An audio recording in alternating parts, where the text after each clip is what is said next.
Yes, sir. Yes, sir. It's your boy AB. We back at it again. Another edition of Open Gym Podcast on the Open Gym Network. I'm your host, AB, man. And before we get started, obviously, I want to welcome you guys and welcome our new partner, SeatGeek, right now at register. If you sign up for SeatGeek for any event, any sporting event you want to go to, use my promo code only1AB at sign up and get $20 off your first purchase at SeatGeek. SeatGeek, the app for fans. Let's hop right into it, man. We all know last night it was the game of the evening. Eagles versus Cowboys down in Dallas. It was a Sunday night matchup, NFC East Division game with all the marbles on the table. Eagles coming to the game 10-2, losing the previous week to San Francisco, getting obliterated back at home. Dallas is coming off a win streak. Dallas has been playing good. Dak has been playing good. CD Lamb has been playing good. They won 14 games at home prior to last night, so it's been coming, and it was basically a meeting of the Titans, and so to speak, essentially coming together last night on Sunday Night Football. But as you all know, last night the Eagles took another butt whooping, another punch in the mouth, another submission, essentially like that. The Eagles lose to the Dallas Cowboys, 33-13. Where do I start when it comes to this game? Obviously, going into a situation like that, going into a hostile environment like Jerry World down in Dallas, you know the Dallas Cowboys fans are going to be amping. We know the Eagles fans are going to travel real well, essentially going down there. But the one thing you didn't want to do going to that game is actually be down early or have to fight your way back or have a slow start, essentially offensively. Dallas got the ball first and then essentially just moved down the field and scored. It was just literally that easy. And going into this game, I already knew going into this game the defense was going to be suspect, especially if you're looking at just this year alone. The corners hasn't been up to par. The middle of the field between the linebackers and safety has been subpar play. So definitely, I knew that was a concern going into it. But if anything, we would have known or would have expected after coming off of getting beat like that previous week by the 49ers is a better showing by our offense. Our offense should have played better, but they didn't. It kind of, respectable, or you kind of can take it, going up against the 49ers, which they have a great defense over there at 49ers, but just knowing how they was coming into the game after losing last season, how much talk they did coming into their game last week against the Eagles, that was sort of kind of, I guess you can mark it as a scheduled L, because it's like if you're not up for that game and they're coming for vengeance, you're gonna lose that game, and that's essentially what happened. We wasn't ready. We got punched in the mouth, and that be the story. But to last night, I understand people want to say, and don't get me wrong, this plays a factor because they're still humans, even though they're athletes coming off a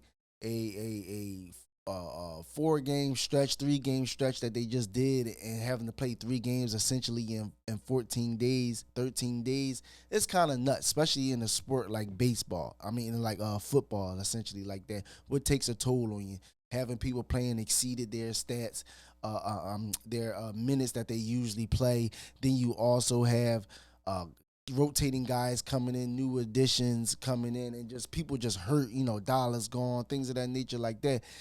uh, we wasn't gonna win all 5 of these games coming into it. Right now, it's not looking too well. These last 2 games, the trend is definitely trending the opposite way where it needs to be, and solely. And I'm gonna get right into it. Going into this game, the defense to me was going to be sus. I knew that from the rip. I knew the defense was going to be sus. Wasn't going to be where it needed to be. I knew Dak was going to throw a lot of yards. I knew CD was going to go off. I knew all these things. I knew the tight end was going to actually make some plays because we know the middle of our field. But the disappointing thing with me out of all this right now is the offense. We're talking about an offense that has everyone for the most part healthy. Your whole offensive line is there. You have all your receivers from last year. You have Dallas Goddard back, who actually had a decent game when he actually was targeted and thrown to. You upgraded your running back from Miles Sanders to DeAndre Swift, and you still don't want to use him in the running game. This offense has literally no identity. Not an identity whatsoever. We laugh at it, we poo poo at it. Losing Shane Steichen to me was a big loss. And not because Shane Steichen is such a great innovator in the offense and things like that, but one thing Shane Steichen to do, if it's working, he's going to use it. So that means if they're running the ball effectively, we're going to run the ball down their throat. Uh, uh, uh, if they were for throwing the ball a certain way, we're going to throw the ball at whoever is in our way. We're going to keep throwing it. So to me, I'm not understanding what's the identity of this team. And the crazy thing is, Derek Gunn even reported it in the locker room that there was players in the locker room telling him that the offense is too predictable. Don't motion anybody. We don't move anybody around in the slot outside of the slot. We don't use our running backs with screens. We don't use our running backs for checkdowns. Everything has developing routes going 12 to 15 yards down the field, which takes time for those to develop. And what happens with the defense? You send an all-out blitz, or you send a corner blitz, or you send the middle linebacker blitz, or you send an extra blitzer on the edge.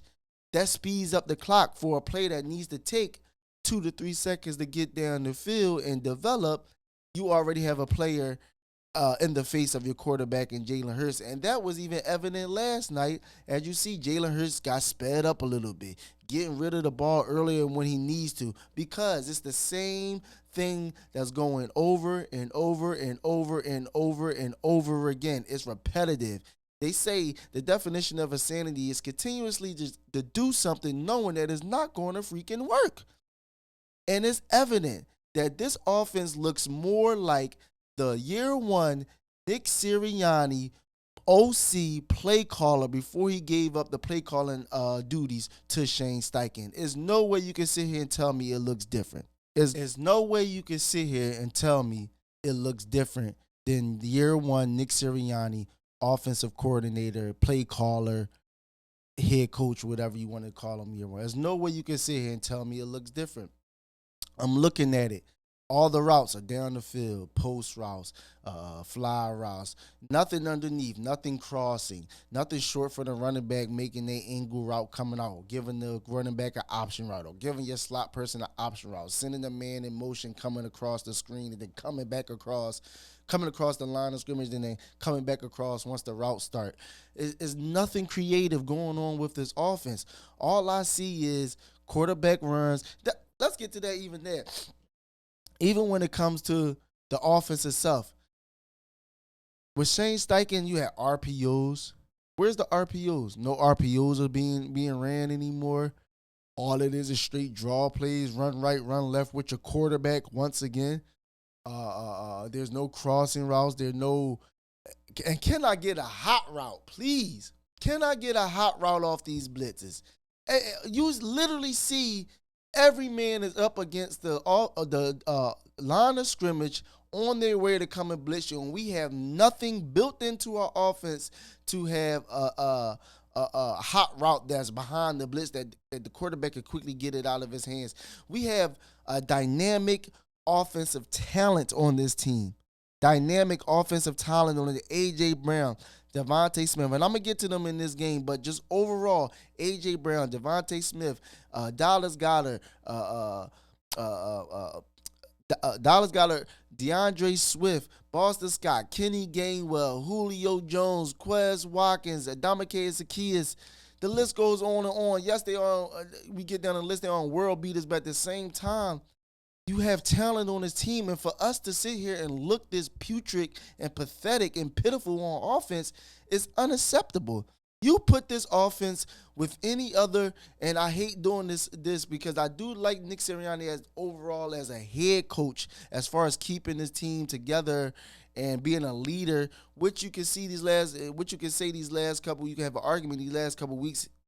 It hasn't proven much because at the end of the day, players have to play, schemes have to be schemes on the field.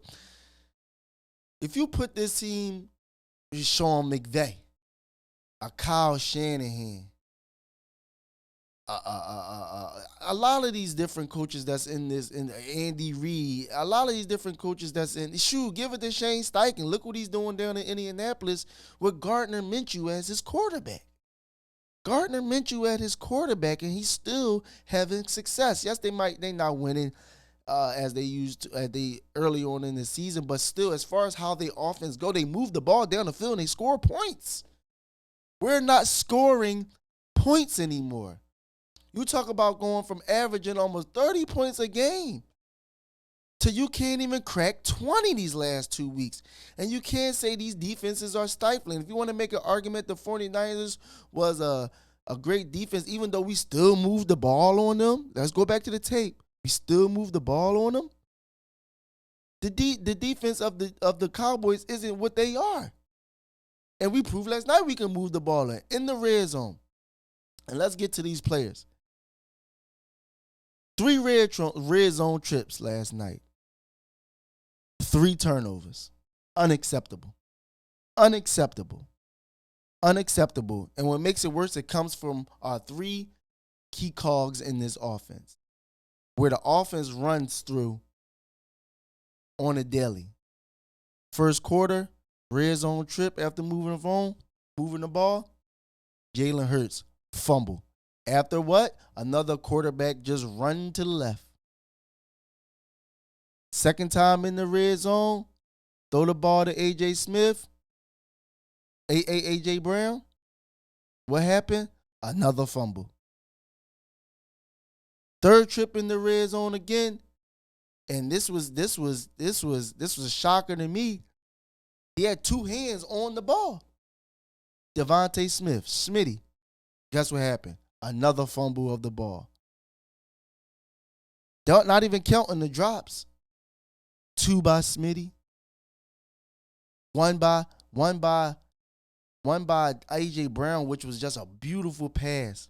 A dot of a pass by Jalen Hurts. Right in the breadbasket. Right through his hands. So you can't tell me plays wasn't able to be made. Yes, this offense is stale. Yes, this offense can definitely be schemed up way better than what it need to be. But the players still have to play and still have to make plays. And there were plays on the field that could be made, and they were not made. Jalen Hurts, 10 interceptions and 5 fumble losses on the season. Unacceptable. And I love Jalen Hurts. I love Jalen Hurts. Love his mental. Love his skill set. Love his work ethic. 10 interceptions and 5 fumbles lost. Where literally the one thing he was great at without even being taught on this level, I would say, because obviously growing up through his years, he was taught about ball security. But at this level, the one thing he excelled at was not turning the ball over. All last year, Jalen Hurts was single digits in turnovers last year. He's already beat that, and we still got 4 games left in the season with 10 interceptions and 5 fumbles lost. So that's 15 turnovers by our quarterback alone. By our quarterback alone. A.J. Brown, another one. I love the enthusiasm. I love the fire, the will to win, the want to, the burning desire, whatever you want to call it. I love it. I absolutely love it. But read the room, man. Read the room. These fans in Philly, they going to love you to the death, but read the room. All these antics as of late is not going to fly here in Philadelphia. It's not. Yes, a lot of things get glossed over. You were winning. You were 10-1. You were 7-1. You were 8-1, 9-1, 10-1. You know what I mean? All that stuff get glossed over. But when you're still doing all these antics, arguing with Gilmore, who owned you last night, let's just be real. Stephon Gilmore, the one fans went to bat on, old man, not what it used to be, owned you. Owned you last night, and you got to eat that. Yeah, players gonna say whatever they gonna say. They still rich. They in their penthouses, whatever. I don't even care. At the end of the day, You have to perform on the field and you let Stephon Gilmore own you. Strip sack, tackles for loss, no separation, pass breakups. And you supposed to be the stud. You supposed to be the star, and you are. I'm not going to take that from you. You're a number one. Early MVP candidate in this league. 5 to 6 games over 120. Like we know the stats. It's remarkable. We want that AJ back. Not all the talk and the hoopla. We love that AJ that just go out there and cook balls. Yak, catch yards after the catch. You know what I'm saying? Smitty, uncharacteristic, dropping passes. That was just a very uncharacteristic game for Smitty for me last night. I look at that more, and I'm not absolving him because the plays will still be there. Plays were still there to be made. I'm not absolving him. But at the same time, it was a very uncharacteristic night. And that I feel like that's more an anomaly more than anything. Because Smitty, when his opportunity have came throughout the year, has been more consistent than anything. When the ball was thrown his way, minus the games that he only had one catch or one look at, essentially. Unacceptable. And then back to Jalen Hurts, it all starts and goes. The ball is in the quarterback hand every play. You have to take care of the ball. Point blank, period. No excuse. You have to take care of the ball. And back to this offense, man. Something has to change for your players to be sitting there coming out anonymously talking to someone like Derek Gunn, who's respected in the Eagle organization and within this city, who's known in this city for all his work and journalism covering the team. There's no way players should be sitting there talking about the offense is predictable. The offense is saying we line up and we just go. Line up and we just go. Line up and we just go. Now you ain't got to do tricks, but there's no disguising. There's no moving the defense around. There's no having them think. They're just lining up and mano, and they're kicking our butt these last 2 weeks. Point blank, period. Fletcher Cox said it the best after the post game meeting interviews. We got punched in the mouth 2 weeks in a row and punked 2 weeks in a row. Going into this game, we knew the defense was going to be suspect. We knew Dak was going to throw the ball. He always does. There's nothing new. Dak Prescott always kills the Eagles defense. This is nothing new. This was going on for years. This didn't start this year. This has been going on for years. And for the defense, minus them scoring in the first half 3 times, the second half we held the other than the one touchdown, the second half we held them all to field goals. Their field goal kicker were kicking 60-yarders back to back and had rum. The field goals were going 63, 64 yards past the goalpost. He hit the goalpost twice on kickoffs. So for what the defense is, they did a respectable job. The defense is, don't get it twisted, Bradbury just looks cooked to me. At this point, Bradbury just looks cooked. I don't know if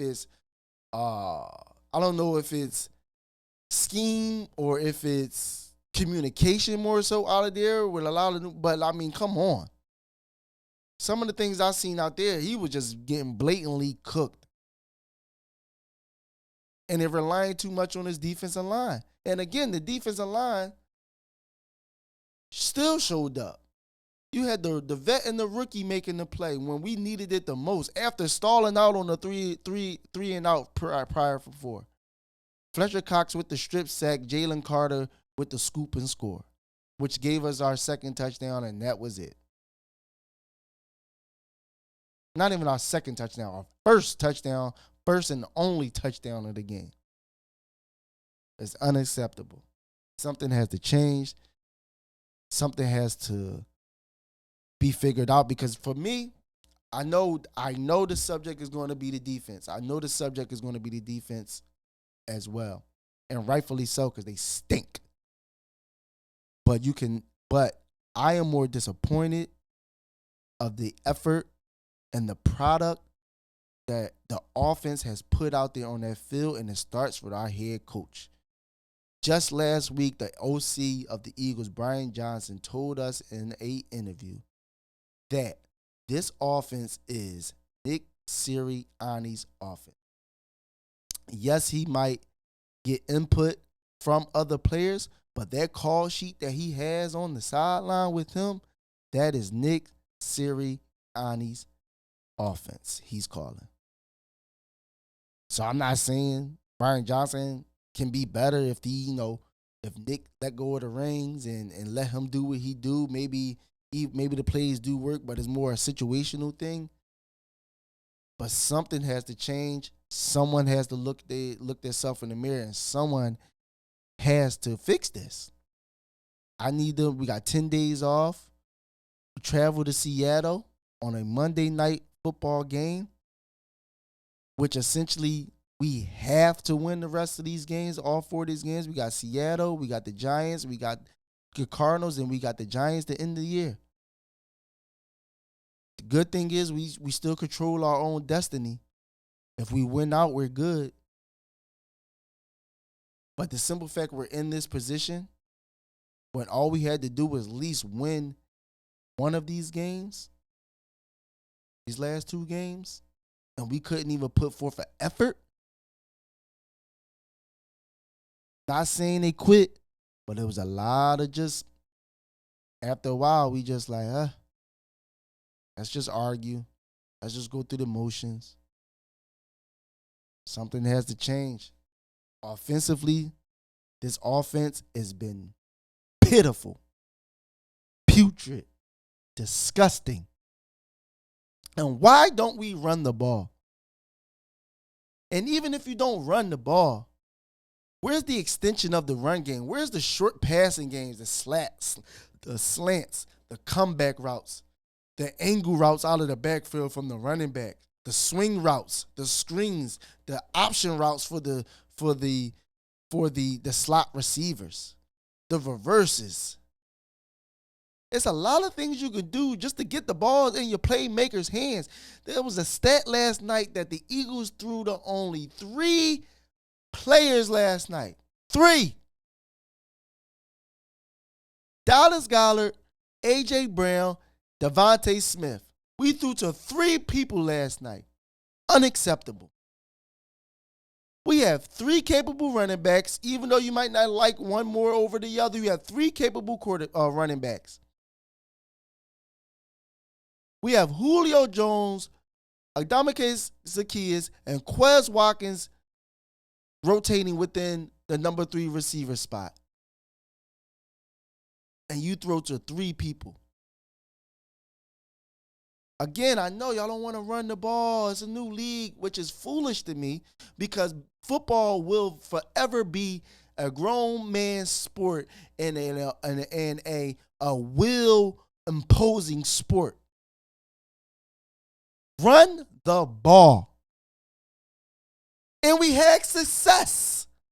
We waited until the second half to do it when there was not enough time to do it anymore. See, that's what I loved about last year. No matter what happened, no matter what's going on in the game, we ran that ball. And don't let us go up a score or 2. Stop us. I feel like this Eagles team is getting too much into the hoopla of the game. A lot of the media attention being prime time each and every night, which, again, we love it as Eagles fans. It generates revenue for the league and for the team, puts us on the national stage, shows the world. But when you get put in these positions, you have to show up and play. You have to show up and deliver and put up a better fight than what you've been doing. This offense has been completely unacceptable this year. And I know in the beginning of the year, and I was one of the ones too, a win is a win. And you take your wins that you can take them. But that's predicated on you actually gradually getting better. You're not supposed to stay in that same. I'm still seeing the same things that we were doing early in the year, even though we were winning. Back to what I said, glossing it over. I still see these things that were happening, but we still were winning, but nothing was being corrected. And they kept saying what they were saying. Eventually, it's going to bite you in the butt. Eventually, someone's going to go up on you. You ain't going to have time to sit there and dilly-daddle and not know what to do, not have a counter. So this is all on the offense for me. These last 2 weeks, specifically, all on the offense for me. Because we already know the defense is not good. So let's stop. Let's stop right there. The defense of the Philadelphia Eagles is not good. We have good players. We have good defensive linemen. We have a good section of the team. But that back end, that back 6 or 7, it's an issue, especially the middle of the field and Bradbury. Slay had a better game. Some BS, PI calls and stuff like that. We all know the back end is suspect on this Eagles team. But now it's affecting the defensive end because now we can't get off the field in third downs, which leaves our defensive line on the field longer, which gets them tired, and they can't be as fresh as they need to be able to be who they need to be. So now teams are running on us now. Offense can't sustain drives long enough. 3 and out, 3 and out, 3 and out, 3 and out, punt, punt, punt, punt, punt. Putting our defense right back on the field once again. Something has to be fixed offensively on this team. We're offensively flawed. It's a lot of just put the ball in Jalen Hurts' hand and let him work his magic. That's not going to cut it. That's not going to win you a championship. And that's not going to even win you a playoff game against a contender.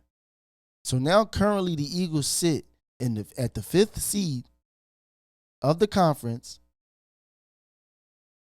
behind Dallas in the division because we lost. Now, even though the destiny is in our own hands, that we control our own destiny, the uphill battle has started. The playoff run has started. The margin of error is very small. You lose a game here on out, that's literally a matter of being the number 1 seed to being a wild card. I guess the good thing about it is the Eagles have the easiest schedule remaining in the season. Dallas has one of the hardest. We see how it go. But this offense that this Eagles is running, something has to change. They can't throw this same old thing out there again. They cannot throw the same old offense back out there. They need to hire someone, dig into their bags of tricks, look around the league, whatever you got to do. Watch YouTube, whatever. Figure it out.